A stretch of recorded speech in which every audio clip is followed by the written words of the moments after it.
Pfizer, stock ticker PFE, is down 8.61% year to date, but over the past year, they're up almost 24%, and both of those are much better than the broader market as a whole during that same amount of time. Now, there's a couple of different reasons that dividend investors pay pretty close attention to this company, and the first reason is going to be the dividend growth that this company has seen over time. They have had 12 years of dividend increases. If we look back at 2009, we can see they were paying out about 64 cents per share in dividends. Fast forward to 2022, it's now $1.60 per share. So we've seen pretty nice dividend growth from this company. If we jump into my stock valuation spreadsheet, we can see they also currently have a dividend yield of 3.09%.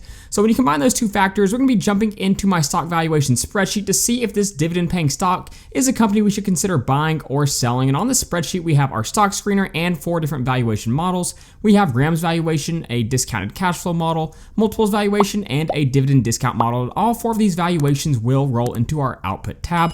But let's go ahead and jump over to our stock screener. If you'd like to be able to download the spreadsheet, you can head over to my Patreon page at the link in the description. But okay, the first thing we're going to do is we're going to come up here and plug in the stock ticker for Pfizer and hit enter, and you can see all of this data is going to automatically update. Now again, we're going to come up here and glance at the dividend data. Obviously, we already mentioned the dividend, $1.60 per share, which gives it about a 3.1% dividend yield, but we also need to take note of the payout ratio, which is currently sitting at about 35.3%, which is nice and low, which will allow the dividend to continue to grow. If we look at these moving averages, we can see not a whole lot of volatility here, which isn't too much of a surprise. This company does have a fairly low beta. One more thing we will look at is analysts' current target price of almost $58 to $59 per share. Also worth noting, institutional ownership almost 70% for this company. But let's go ahead and jump into our valuations. And the first valuation that we will look at is going to be Graham's valuation.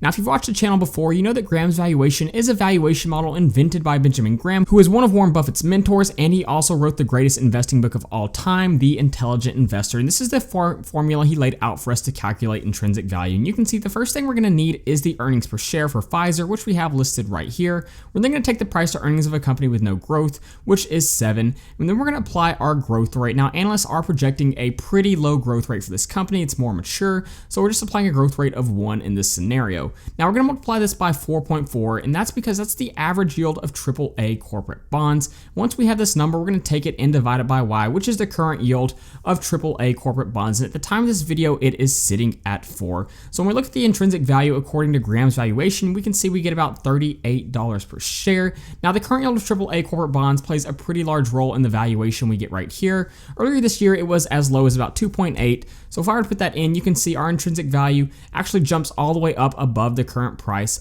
for this company. But let's go ahead and switch it back to 4. And you can see, again, intrinsic value of $38 per share with Graham's valuation. But let's go ahead and look at our discounted cash flow model. And the idea behind our discounted cash flow models, we should be able to value a company based on the future free cash flow that they produce. But in order to find the future free cash flow, we need to project a growth rate for their free cash flow. So what I've done is I've looked at the historical free cash flow for this company and found the average growth rate.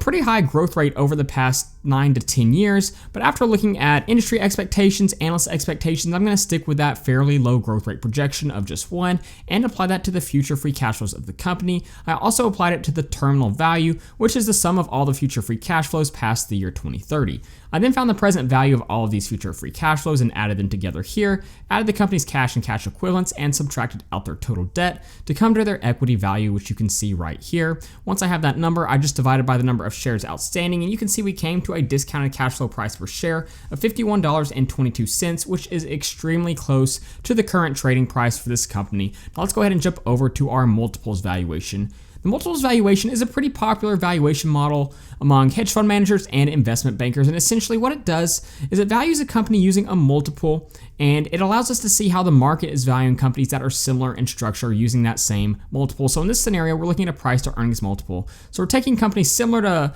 Pfizer, like these companies we can see here. We're taking their stock price, dividing by their earnings per share to get their price to earnings multiple. We then take the average price to earnings multiple and multiply it by Pfizer's earnings per share to come to our intrinsic value. And you can see this leads to a much higher intrinsic value than these other valuation models here.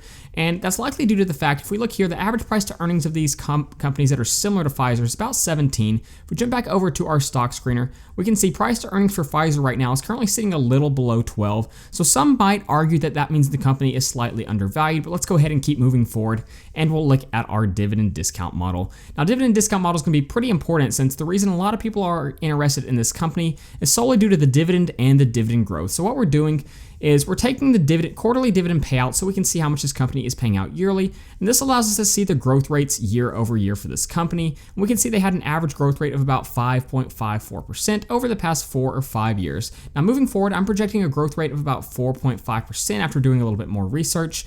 I applied a discount rate of 8.5%, and this led me to a dividend discount model price per share of $41.08. Let's go ahead and jump over to our output tab, and here on the output tab we can see all 4 of our valuation models.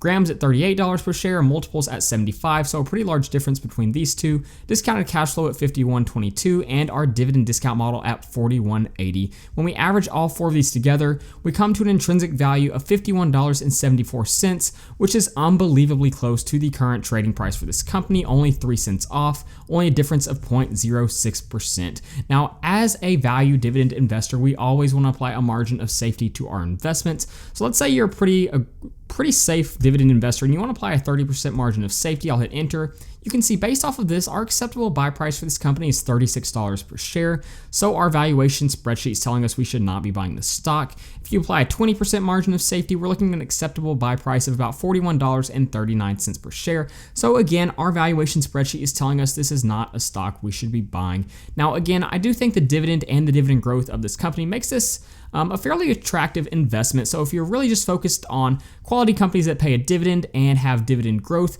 maybe this is a company you'll be interested in. But as for me, it's not currently on my watch list because I would like to see it go a little bit lower. I think there's going to be better dividend and dividend growth opportunities in this current market with it continuing to decline. But as for me, I'm going to keep it on my watch list. If it does decline, I'll consider adding shares, but not at this time. But go ahead and let me know what your thoughts are on this company in the comments below. If you'd like to be able to download the spreadsheet, then you can head over to my Patreon page at the link in the description. So that being said, thank you guys so much for watching this video. Please don't forget to like and subscribe to the channel.